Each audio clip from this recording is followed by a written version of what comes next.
And congratulations to my friend Sudhanshu. उनका PR आ गया 190। वो मेरे साथ टच में है तकरीबन 6 या 8 महीने से। सो बहुत बहुत बधाई हो यार, मिलेंगे ऑस्ट्रेलिया में। हेलो गाइस, कैसे हो आप? मेरा नाम है गौरव और आज की वीडियो में बात करेंगे कि आप ऑस्ट्रेलिया में प्रॉपर्टी बाय कर सकते हो अगर आप पीआर हो, सिटीजनशिप है आपके पास, या फिर अगर नहीं हो पीआर, या आप इंडियन सिटीजन हो, इंडिया से हो और आज तक कभी ऑस्ट्रेलिया नहीं गए हो, या कभी गए हो तो टूरिस्ट वीजा पे गए हो पर चाहते हो कि यार ऑस्ट्रेलिया में घर खरीद ले वहां पे और उस घर को रेंट पे चढ़ा दें और उससे इनकम आएगी। अगर आप ऐसा सोच रहे हो तो हाँ, ऐसा पॉसिबल है। सबसे पहले जो पीआर और सिटीजन्स हैं उनके लिए बड़ा आसान होता है। उनके लिए देखो यार, 3-4 तरह की चीजें हैं। एक है गवर्नमेंट की स्कीम है, उसमें क्या होता है, आप सिर्फ 5% डाउन पेमेंट करो और आप घर में शिफ्ट हो जाओ। लेकिन ये सिर्फ और सिर्फ 1000 लोगों को मिलता है पूरे 1 साल में।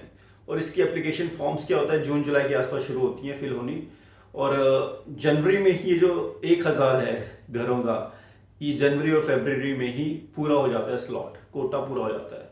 क्योंकि बहुत सारी एप्लीकेशन होती है, सबको 5% में चाहिए। फॉर एग्जाम्पल, आपको अगर $6 लाख का अगर घर चाहिए ऑस्ट्रेलिया में, तो 5% क्या होता है, $30,000। और इसीलिए ये 5% वाली जो स्कीम है ना, बहुत जल्दी फिल हो जाती है। जनवरी या ज़्यादा से ज़्यादा मिड ऑफ फेब तक आती है और ये फिल हो जाती है 5% वाली। उसके बाद होता है कि 10% दे के भी आप कुछ घर हैं ऐसे जिनमें आप शिफ्ट हो सकते हो। 10% दो और शिफ्ट हो जाओ। लेकिन वो डिपेंड करता है आप कौन सी सिटी में हो। ज़्यादातर ऐसे घर थोड़ा शहर से बाहर होते हैं, जैसे कि ब्रिस्बेन, गोल्ड कोस्ट या वोलोंगोंग, ऐसे ऐसे एरियाज में जहाँ पे ज़्यादा लोग नहीं रहते। गवर्नमेंट भी चाहती है, वहाँ के प्रॉपर्टी डीलर्स भी चाहते हैं कि लोग यहाँ पे आएँ। उसके लिए इंसेंटिवाइज करते हैं कि आप सिर्फ 10% दो। अगर आप $6 लाख का घर खरीद रहे हो, $60,000 दो और घर में मूव हो जाए, और उसके बाद मंथली किस्तें आपकी चलती रहेंगी। पर ये 10% वाला भी डिपेंड करता है आप कौन से एरिया में हो। बहुत लिमिटेड एरियाज में होता है। सिडनी मेलबर्न में अगर बात करें तो शायद 1-2 एरियाज होंगे जहाँ पे 10% कहाँ ये पॉसिबल होगा। मोस्टली एरियाज में होता है 20% का। तो सिडनी मेलबर्न वालों के लिए है 20%। आप दो और फिर घर में मूव हो। अगर आप $6 लाख का घर खरीद रहे हो तो आपको $1,20,000 के आसपास का डाउन पेमेंट करना पड़ेगा इन शहरों में। लेकिन सिर्फ यही पेमेंट नहीं है। इसके बाद क्या होता है कि अगर आप बैंक से लोन करवा रहे हैं, क्योंकि 95% लोग बैंक से लोन ही करवाते हैं। बैंक लोन करवाओगे, लोन की एप्लीकेशन के लिए चार्जेस होते हैं $2-2,500। उसके ऊपर स्टैंप लगती है, बैंक स्टैंप लगाता है, स्टैंप ड्यूटी होती है $2-2,500। उसके बाद आप कॉन्ट्रैक्टर हायर करते हो जो कि उस घर की बिल्डिंग या नक्शा, जैसे कि ब्लूप्रिंट्स बनवाते हैं यहाँ पे, वो सब फाइनलाइज करता है। अगर आप घर ग्राउंड जीरो से बनवा रहे हो कि आपने लैंड खरीद दिया है, उसके ऊपर घर बनवा रहे हो, काफ़ी खर्चा आ जाता है कॉन्ट्रैक्टर का। अगर आप बना बनाया घर भी खरीद रहे हो तो उसमें स्ट्राटा नाम से एक एजेंसी है ऑस्ट्रेलिया की, उसको आपको एक अच्छा खासा पेमेंट देना पड़ता है शुरुआत में। अच्छा खासा का मेरा मतलब है $4-5,000। वो डिपेंड करता है एरिया पे और कितना महंगा घर खरीद रहे हो। अगर $2-4 मिलियन का घर खरीद रहे हो तो यार स्ट्राटा बोलेगा, भैया इधर आओ, 10-15,000 दो इधर, यार इतना महंगा घर खरीद रहे हो, कुछ तो हमें भी दो। ये बात तो ही पीआर या सिटीजन्स वालों के लिए क्या क्या ऑफर्स हैं, क्या क्या चीज़ें हैं, 5%, 10%, 20%।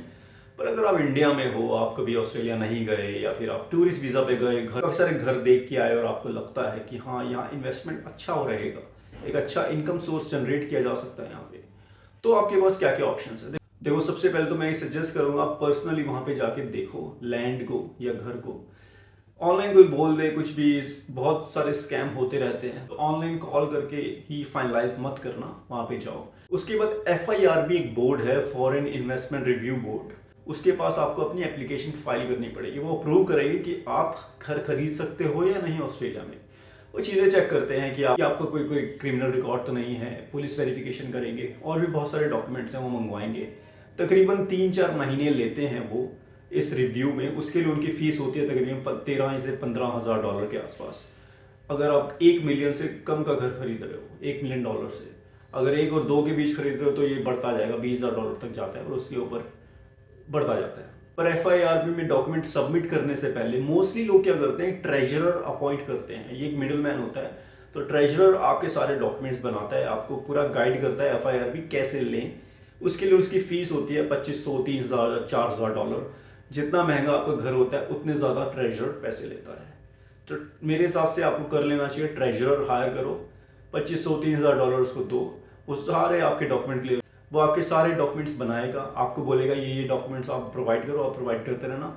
काफ़ी गाइडेड अप्रोच हो जाती है। तो ट्रेजरर की फीस, उसके बाद 13-15 हज़ार डॉलर का ये खर्चा है FIRB का। तो यहाँ तक आपने तकरीबन 17-18 हज़ार डॉलर दे दिए, जो तकरीबन 8-9 लाख रुपए के आसपास आता है। उसके बाद आप घर खरीद सकते हो, और उसके लिए भी आपको 20% डाउन पेमेंट करना ही होगा एटलीस्ट। अगर आपके पास बहुत सारा पैसा तो वन टाइम दो और काम खत्म, अगर नहीं है तो हाँ एटलीस्ट 20% आपको देना पड़ेगा। कोई घर बना बनाया है जिसमें लोग पहले से रह रहे हैं, आप वो घर नहीं खरीद सकते। आप या तो लैंड लो, या एक न्यूली कंस्ट्रक्टेड बिल्डिंग या कोई न्यूली कंस्ट्रक्टेड अपार्टमेंट ही खरीद सकते हो। बने बनाए घर में जिसमें लोग रह रहे हैं, जो पहले बना है पिछले साल 2 साल पुराना, वो नहीं खरीद सकते हो। तो ये भी एक अच्छा ऑप्शन है, कई लोग करते हैं, मोस्टली चाइनीज़ लोग ऐसा बहुत करते हैं। क्यों, अगर आप जाओगे रेंटिंग के लिए तो आप देखोगे कि जैसे हम रहे थे, हम 2.5-3 साल रहे घर में, हमने कभी लैंडलॉर्ड को देखा भी नहीं, और वो चाइनीज़ थे। मेरे हिसाब से वो वैसे ही हैं कि चाइना में रह रहे होंगे, उनके बहुत सारी प्रॉपर्टीज़ होंगी ऑस्ट्रेलिया में, डिफरेंट सिटीज़ में। लोग ऐसा करते हैं इन्वेस्टमेंट पॉइंट ऑफ व्यू से। तो अगर आपके पास ठीक ठाक पैसा है, अच्छा खासा पैसा है, तो आप भी ये ऑप्शन एक्सप्लोर कर सकते हो। तो चलो मिलते हैं नेक्स्ट वीडियो में एक और मज़ेदार वीडियो के साथ, एंड तब तक के लिए टाटा बाय बाय।